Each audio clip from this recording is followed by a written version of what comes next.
Eighth inning? Bottom of the eighth inning. Red Sox down 4-2. David Ortiz first up against Gordon. Gordon, nasty. But I remember having a conversation with Manny about his breaking ball and his fastball, and his fastball being so jumpy and hard. I used to try to pull it just because I thought it was better to try to catch the ball up front, but it was the opposite. Let it get deep and just drive it. Ortiz hits it to deep right. And that's exactly what I did. Monster and gone. It's a one-run game. So if you look at this pitch, fastball running away from me, I just stayed through it, and we're able to drive it opposite field. Use his own power, basically. Conversation after conversation. Focus. Mindset. There's no question Roberts is in Gordon's head. Absolutely.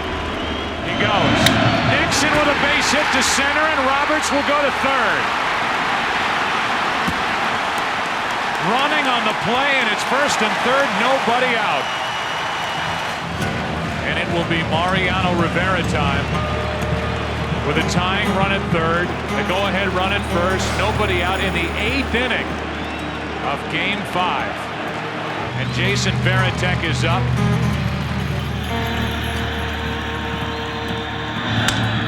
In the air to center field. That should tie it. Roberts will tag and go.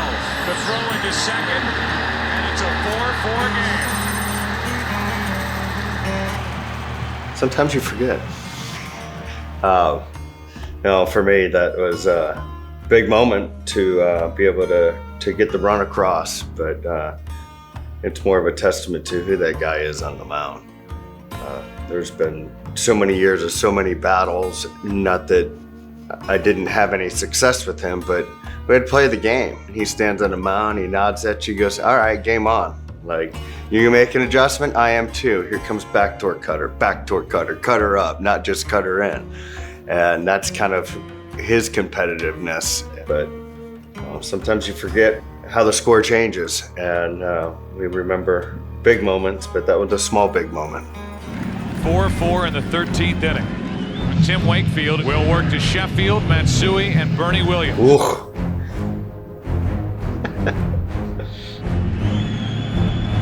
The 2-1 to Sheffield, 2-2.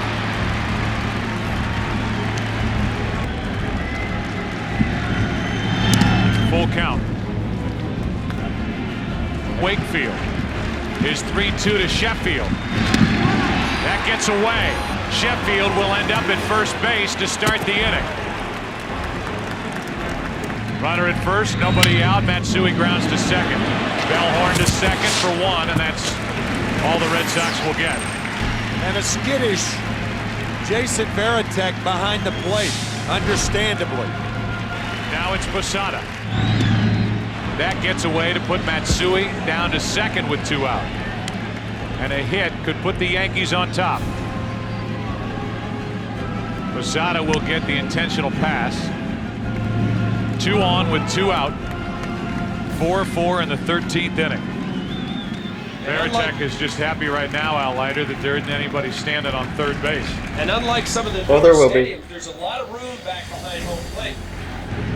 It can be both terrifying and courageous if you're a catcher calling for the knuckleball here. You have to call for it, but then once you call for it, you have to catch it. 2 on, 2 out, 1 ball, 2 strikes. And another one, and now the go-ahead run is at third. And it's 2-2 on Sierra. Oh, it wasn't always the easiest thing, but that's what makes Wake unique. Go-ahead run at third, runners at second and third, 2 out. And that squirts away for a full count on Sierra with Tony Clark on deck.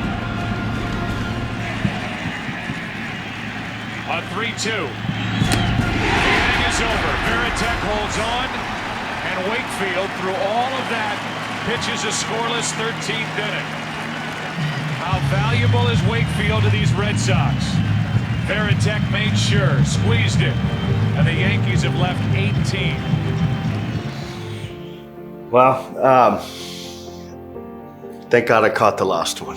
I think I've always said that. But crazy part is that Wake and I have sat and watched this about, before we passed, about, just over a year ago. And he goes, I pitched another inning. I was like, oh my gosh, no, I didn't. Because you thought that was the last one because of the way that inning. He pitched a whole nother inning and everything was fine. But the uniqueness of what he's able to do and those big outs and with that tough lineup, pretty awesome. A battle of the bullpens. It's Loaiza's game to win or lose.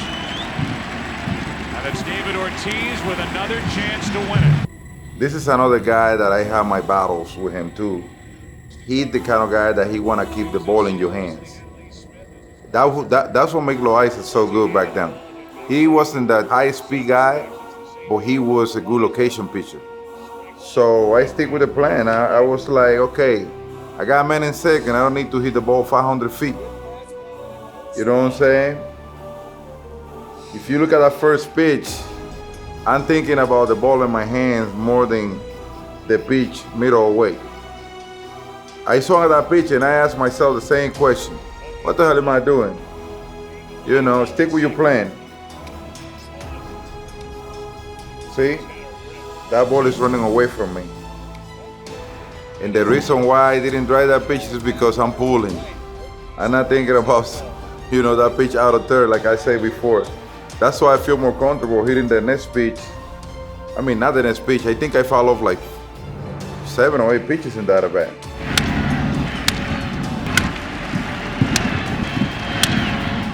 Even after I got to 2 strikes, obviously I gotta defend the strike zone because I don't want to be walking away with a strikeout. But I still, in the back of my head, I'm thinking about that cutter that I know he had. He haven't thrown it once yet. He haven't thrown it once yet. See? Pain. You asked me how I fouled off that pitch. I had no answer. I would say that he shows up away just to keep my mind off of that inside pitch. But I know he got it though. I know he got it. And I still not start thinking about that cutter. Look at where he's going. Better than anybody I ever see. He's painting those fastball outside. Wait, that's not what I was looking for. I know at some point we're gonna throw that cutter. The longest game in postseason history by time tonight, 5 hours, 48 minutes. Ortiz trying to end it. Ortiz fights it off center field. Damon running to the plate, and he can keep on running to New York. Game 6 tomorrow night.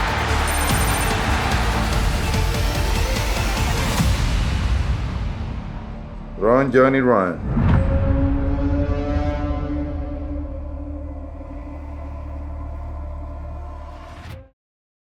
All right, this one might take a minute. We're in Yankee Stadium, man. This is crazy. What's going on? I've never seen that play ever in the game, not even in Little League. You have to go out there with the most uncertain circumstances to compete in a must-win situation. It's close. It's now a sudden momentum. You always hear about the ghosts of Yankee Stadium. Like, here they come. There's beer bottles, there's batteries being thrown on the field, and Francona's getting us rounded up in the middle. It was something that you had never felt before or since inside of a baseball game. It felt like a riot.